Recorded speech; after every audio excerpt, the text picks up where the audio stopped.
Hello दोस्तों, आज की इस कहानी का नाम है दहलीज।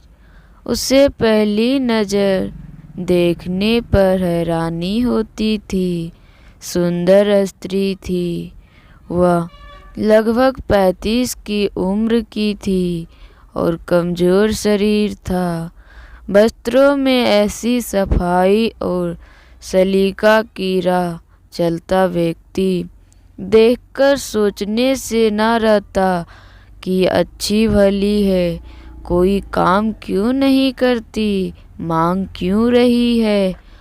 उस पुल पर अन्य भिखारियों को पैसे दे जाते, पर उसे शायद ही कोई पैसा देता।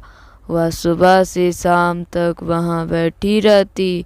अगर कभी किसी व्यक्ति को पैसे देने का ख्याल भी आता तो वह झिझकता कि कहीं भिखारी ना हुई तो पैसे देने पर बुरा मान जाएगी। एक बार कोई व्यक्ति उसके सामने 10 पैसे को सिक्का डाल गया।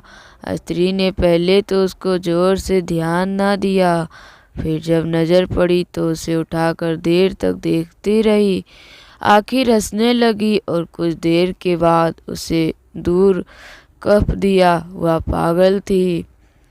वह अकेली नहीं थी, साथ में उसकी 2.5 वर्ष की बेटी थी, बिल्कुल उसी जैसे नयन नक्शे वाली।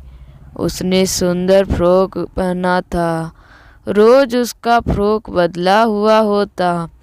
उसके बाल संवारे हुए होते और चोटी में फूल लगा होता।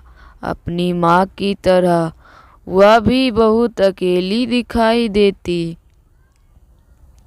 उसके चेहरे पर अजीब सी गंभीरता थी। वह माँ के पास चुपचाप बैठी रहती थी या पुल के जंगलों को पकड़े नीचे आ जा रही ट्रेन को देखती रहती थी। वह स्त्री कुछ पहले एक गांव में रहती थी। उन दिनों वह पागल नहीं थी। उसी गांव में वह सहेलियों के साथ बचपन में खेली, जवान हुई और ब्याही गई।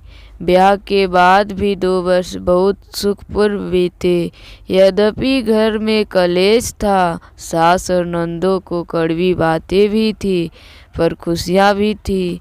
एक बहुत बड़ी खुशियाँ की आशा में वह दिन गिन गई और बच्चा गोद में आ गया।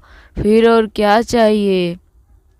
पर वह आशा लटकती ही गई। 2 वर्ष बीत गए। बहुत तेरे यत्न करने पर भी कोख धरी की धरी रही। घर का वातावरण बदलने लगा। पति के रवैये में परिवर्तन आने लगा। उन्हीं दिनों घर में अचानक 2 मौतें हुई तो कहा गया कि मृतकों पर उसी की मनहूस छाया पड़ी थी। फिर अगले महीने गांव में 3 मौतें हुई तो उन व्यक्तियों पर भी उसी ने मनहूस छाया बताया गया। तब स्त्रियां अपनी छाया से बचकर रहने लगी। यह केस जंजाल था जिसमें वह फंस गई थी। फिर तो वह जैसा हमेशा के लिए उस जंजाल में फंस गई।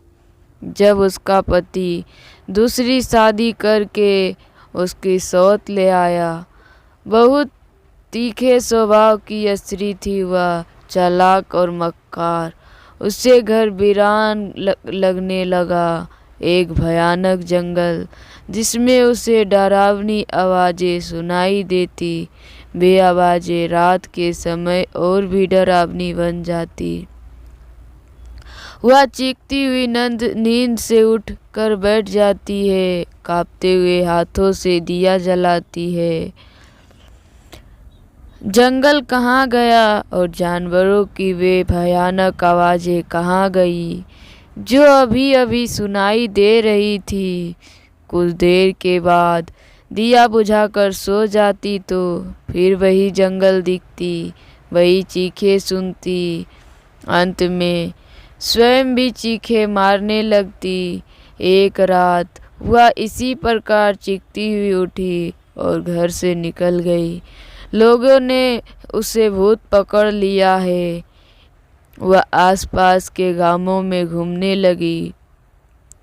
एक बार एक स्त्री को उसमें देवी दर्शन हुए। उसने उसके सामने धूप जलाई और उसे खीर पूड़ियाँ खिलाई। तब कुछ और स्त्रियां में उसमें देवी दिखाई देने लगी। फिर तो आसपास के गांवों में मशहूर हो गया कि उसमें देवी माता ने अवतार लिया है। अब उसकी चीखें बंद हो गई थी। वह हक्का हक्का मुस्कुराती रहती। अब उसे ना खाने पीने की कमी थी, ना पहनने की कमी थी। वह जिस गांव में जाती उसका आदर सत्कार होता। फिर उसके बारे में मशहूर हो गया कि जिस पर भी उसकी कृपा दृष्टि हो जाए वह दूध पूत जो भी चाहे पा सकता है। वह एक नई दुनिया में जीने लगी थी, जो बच्चे की दुनिया थी। अपनी कल्पना में वह उन बच्चों से बातें करती, उन्हें खिलाती और लोरियां गाकर सुनाती। लोग सोचते वह फरिश्तों से बातें किया करती। बच्चों की उस दुनिया में वह उस दुनिया को भूल गई थी जिसमें वह भटक रही थी। अब उसके सारे दुख कलेश मिट गए थे। उस दुनिया में ना जहरीली शौच थे, ना बेमुख पति था, ना भयानक जंगल जैसा घर था। 3 वर्ष तक वह इसी हालात में गांवों में घूमती रही। फिर एक बार वह ऐसी गायब हुई कि उसे किसी ने ना देखा। उसको श्रद्धालु स्त्रियों ने बहुत खोज की, पर उसका कहीं पता ना लगा। उन दिनों उसे अपने अंदर एक बच्चा साकार हो रहा महसूस हुआ था। सो वह उन गांवों से दूर चली गई थी। कुछ ही महीने में उसकी कोख भर गई थी। अब वह बड़े हुए पेट पर हाथ फेरते हुए मुस्कुराती। आखिर उसने एक बेटी को जन्म दिया। फिर वह बच्चों की उसी दुनिया में बेटी के साथ दिन बिताने लगी, उसका पालन पोषण करने लगी। तब एक स्टेशन के पुल पर उसके बीतने लगे उलझी हुई रेलें थी और लाल हरी पीली बत्तियां थी। वह पुल के जंगलों में से उस संसार को देखती रहती। कभी कोई इंजन चीख मारता हुआ नीचे से गुजरता तो वह भी खुशी में चीख मारती, तालियां बजाती और इंजन के उड़ते हुए धुएं को दोनों हाथों से पकड़कर यत्न करती। एक अलग दुनिया थी बेटी की, एक अलग दुनिया थी माँ की। वह बहुत खुश थी। अब यद्यपि के पहले वाले दिन नहीं, पर अपने कई अभावों में रहकर भी खुश दिखाई देती थी। उसका शरीर कमजोर पड़ता जा रहा था। वह ज़्यादा खर्च बेटी के खाने पहनने पर करती। वह स्वयं कम खाती, कभी भूखी भी रह लेती। उसकी पूंजी दिन प्रतिदिन कम होती जा रही थी। उसे डर था कि जब हाथ में एक भी पैसा ना रहा तो वह क्या करेगी।